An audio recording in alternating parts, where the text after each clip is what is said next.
Salut la communauté de coups critiques, c'est encore moi Pépé. Aujourd'hui, je viens vous présenter un jeu qui a une place quand même assez particulière dans mon cœur. Des jeux sur le pouce, il en existe des tonnes, des jeux minimalistes simples qui servent à explorer le genre OSR, il y en a aussi beaucoup.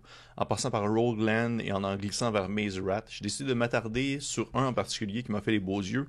Aujourd'hui, je vous parle de Nave. Nave est un jeu de Bill Milton, aussi connu sous le nom de Questing Beast, qui est une référence du genre OSR dans le milieu anglophone. C'est un peu mon mentor pour moi, même s'il ne le sait pas. Et je peux pas nier qu'il a joué un rôle dans mon besoin d'en savoir plus sur ce petit ouvrage de un peu plus de 14 pages. Je vous conseille fortement d'aller voir sa chaîne YouTube de Questing Beast, sur laquelle il parle du genre OSR et qui décortique différentes techniques, différents outils, différents livres qu'il a trouvé vraiment intéressants ou non. Pour ma part, je consulte allègrement tout ce qu'il produit. Mais là, on va s'attarder sur son ouvrage, son petit livret de Nave, j'allais dire Questing Beast, mais non, ça c'est le nom de sa chaîne. Nave, Old School Fantasy RPG. De quoi ça parle, Nave? Eh bien, comme vous pouvez l'imaginer, en 14 pages et plus, on n'a pas vraiment beaucoup de mise en contexte. C'est principalement D&D, c'est du jeu de rôle médiéval, un peu fantastique, c'est sur le pouce. Le concept de Nave, dans son cœur et dans son squelette, c'est d'être un outil efficace et rapide pour initier des gens à des jeux sans prendre trop le temps de leur expliquer le comment, du pourquoi, du qui et du comment. Euh, c'est sûr que beaucoup de gens vont dire Donjon Dragon demeure le meilleur jeu pour initier des gens. Je suis fortement en désaccord, même si je respecte le point de vue. Je pense que Donjon Dragon demeure un jeu qui est très attirant pour initier des gens, mais il ne demeure pas le meilleur, selon moi, jeu en mise en place et en introduction pour des personnes qui n'ont jamais joué à des jeux de rôle. Je trouve que Nave, dans ce cas-là, ça serait vraiment plus un outil agréable qui pourrait faire découvrir le genre du jeu de rôle ainsi que le genre OSR à des personnes qui ne sont absolument pas habituées à lancer des dés de forme polyédrique étrange.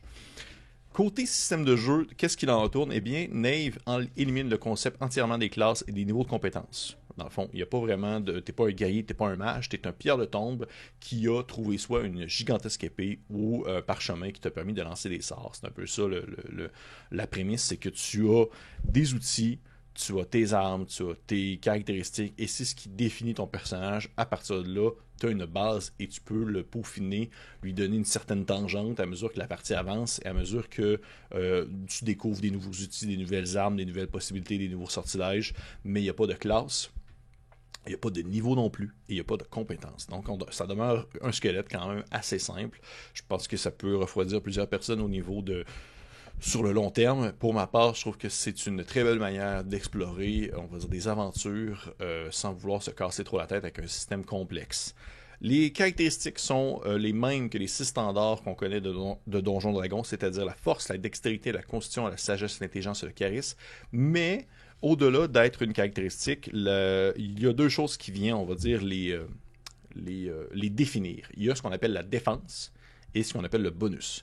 La défense, c'est 10 plus votre bonus dans la caractéristique. Fait que si, admettons, vous avez plus 2 en force, eh bien, votre défense est de 12. Votre défense est un peu l'équivalent de votre jet de sauvegarde ou peut être aussi, en fait, un niveau de difficulté à atteindre pour le maître de jeu si celui-ci lance des dés. Mais si ce qui est intéressant avec Nave, c'est que ce jeu-là offre deux manières de jouer. Il y a la manière de jouer où le joueur, le personnage, va lancer absolument tous les dés et que le DM ne lancera jamais.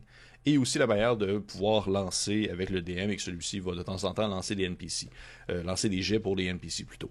Donc rendu là, c'est à vous de voir qu'est-ce qui vous plaît. Et le fait que ce jeu-là soit construit de manière à ce qu'on puisse interchanger les manières, les méthodes à mesure que la partie avance, ça montre que c'est juste assez simple sans pour autant que ça soit que ça casse si on veut la mécanique. Il n'y a pas d'impression de débalancement ou de prise de position comme quoi un personnage devient vraiment plus fort s'il utilise une manière de jouer contrairement à l'autre. C'est vraiment à vous de voir comment est-ce que vous voulez faire ça. Et pour ma part, de me faire offrir 2 portes ouvertes que je peux les deux rentrer dedans en même temps sans problème, je trouve que c'est du petit bonbon. La sagesse remplace la dextérité pour les hommes à distance, mais la dextérité est toujours essentielle pour tout ce qui consiste à ne pas se faire toucher ou tomber en bas de quelque chose, peu importe. Le charisme demeure cette caractéristique un peu fourre-tout pour tout ce qui est social, mais elle est aussi définie pour savoir combien est-ce que vous êtes capable de convaincre c'est quoi le nombre d'hommes de main que vous pouvez convaincre à vous suivre dans une aventure particulière. Quant à l'équipement, il est attribué au hasard aux joueurs lors de la création de personnage, ainsi que 2 jours de ration plus des armes. Le caractère aléatoire de cette sélection est censé représenter justement un bloc de départ afin de pouvoir se lancer à l'aventure pour que vous puissiez au-delà de ce bloc de départ-là, définir votre personnage, c'est-à-dire ses traits, ses vertus, sa vie passée, ses vices et même son alignement selon des jets de dés aléatoires que vous faites à la création de celui-ci. C'est super rapide. Pour vrai, c'est genre faire un personnage top chrono, 2 minutes, gros max, même si vous êtes lent. La mécanique globale reste principalement la même que dans l'original de D&D, c'est-à-dire un des 20 plus votre modificateur de caractéristiques contre le niveau de difficulté adverse. Mais il y a aussi, dans le fond, quelques petites mécaniques un peu plus modernes, dont l'avantage et le désavantage qu'on connaît très bien de Donjons Dragons 5e édition, c'est-à-dire que vous pouvez soit lancer 2 dés et prendre le meilleur chiffre des deux, ou lancer 2 dés et prendre le moins bon des deux, afin de pouvoir, en fait, accélérer le processus de décision de la manière dont les circonstances doivent affecter le lancer. Comme quoi, ok, ben on est surélevé, tu as l'avantage. Ok, ben t'es couché à terre puis tu essaies d'attaquer quelqu'un, désavantage. C'est vraiment tout ce qui va... Le but, c'est que ça soit rapide. C'est un peu ça. C'est ça le but de Knave. C'est ça le but de ce type de jeu-là, je crois. C'est que ça soit rapide et qu'on se dise, OK, on fait tel module, ça se prend 4 heures, on prend Knave, les règles sont là, tati datsal, on joue puis c'est tout. Fait que ça ressemble un peu à ça. Il y a quelques d'autres petits éléments à prendre en considération, mais vous avez vraiment la grosse part du butin côté règles sur ce que représente Knave. Pour le visuel, eh bien, celui-ci, je veux vraiment prendre le temps, même s'il n'y a pas grand-chose. On s'entend, il n'y a pas grand-chose sur ce petit livret de 14 pages-là. De temps en temps, il y a une arme, ou maintenant, il y a un semblant de monstre qui ressemble plus à une ombre qu'autre chose. Mais je veux prendre le temps de parler que ce livret-là, celui que j'ai ici présentement, a été publié par LFOSR, qui est en fait une maison de publication aux États-Unis, qui fait dans l'impression d'ouvrages aux qualités physiques exceptionnelles. Donc, vraiment, on a l'impression d'avoir une espèce de vieux manuscrit dans ses mains qu'on bouge. Je sais pas si je veux faire de l'ASMR. C'est quoi le terme déjà? En tout cas, bref, ASMR. ASMR. Autant pour le livre de base que pour les espèces de les petits cartons de personnages à remplir à la main sont vraiment comme super de qualité. C'est de toute beauté. T'as pas l'impression de tenir juste un petit livre, t'as l'impression de tenir une œuvre dans tes mains. Et ça, c'est le genre de choses qui vient avoir une belle répercussion sur moi. Côté critique, Dave a beaucoup à offrir. Je pense que pour sa taille, son petit 14 pages, ça a vraiment beaucoup de choses à proposer à un joueur, dans le fond, au joueur ou à un DM. Le fait de pouvoir choisir son style de jeu, si vous voulez jouer, dans le fond, à la manière qu'un DM ne lance pas de dés ou que le rôle peut s'inverser et que ça se fait de manière sans nécessairement casser justement la mécanique, sans casser les statistiques du jeu, sont pour moi une de ces grandes forces-là. J'adore, on va dire, ce que le jeu offre. Je peux comprendre qu'au final... Pour quelqu'un qui est bien dans ses chaussettes, qui n'a pas l'impression, n'a pas le besoin de vouloir faire explorer, n'a pas besoin de faire découvrir non plus le jeu, qui est bien dans son petit cadre, son carcan, ben il n'y a pas vraiment d'intérêt à aller sur ce petit ouvrage-là. Je pense que ça demeure quand même, on va dire, un peu niché pour un certain type d'individu, un peu niché pour certains types de fans de jeux OSR minimalistes, intuitifs, rapides.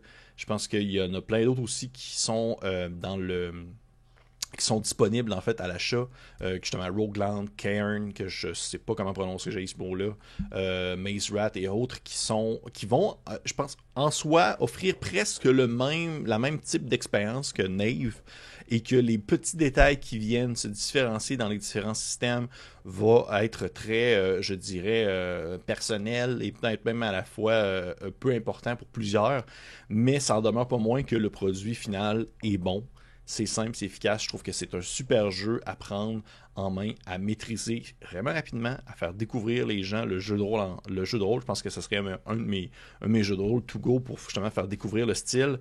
Je sais que j'avais beaucoup d'amour pour le Black Hack. J'ai encore beaucoup d'amour pour le Black Hack ainsi que toutes ces différentes variations. Mais je peux pas nier que Knave a vraiment gagné une place particulière dans mon cœur pour, on va dire, son changement de mécanique, sa rapidité, sa fluidité, sa simplicité, sa beauté. C'est pour moi un petit ouvrage qui est super bien pensé et qui, encore une fois, je pense pas que vous allez faire comme oh mon Dieu, qu'est-ce qui se passe? Mais le jouer, le prendre en pratique, vraiment le mettre sur la table et de faire jouer un petit module rapide, un petit donjon 10-12 pièces avec genre votre cousin de 8 ans qui sait pas trop comment ça joue. Vous allez prendre Nave, vous allez le faire jouer, puis vous allez faire comme et voilà.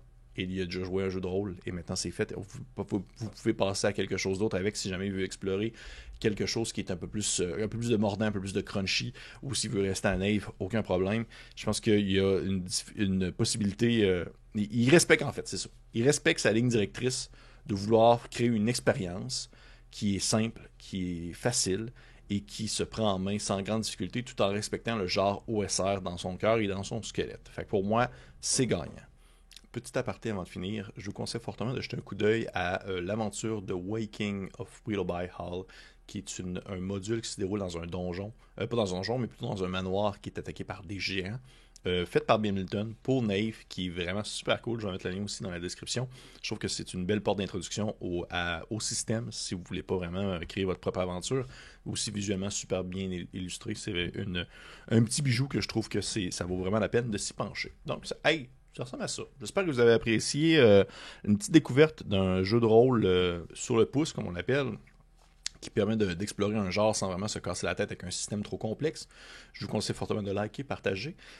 Vous pouvez marquer en commentaire si vous avez une autre préférence pour ce style d'ouvrage-là. C'était vraiment un petit livret de règles, un squelette de livret, pas un squelette de livret, un squelette de règles qui permet en fait d'émuler un genre, un type d'aventure précise et qui ne se casse pas la tête avec une panoplie de règles et de choses à prendre en considération. Je serais curieux d'entendre votre avis sur la question si vous avez quelque chose à me proposer.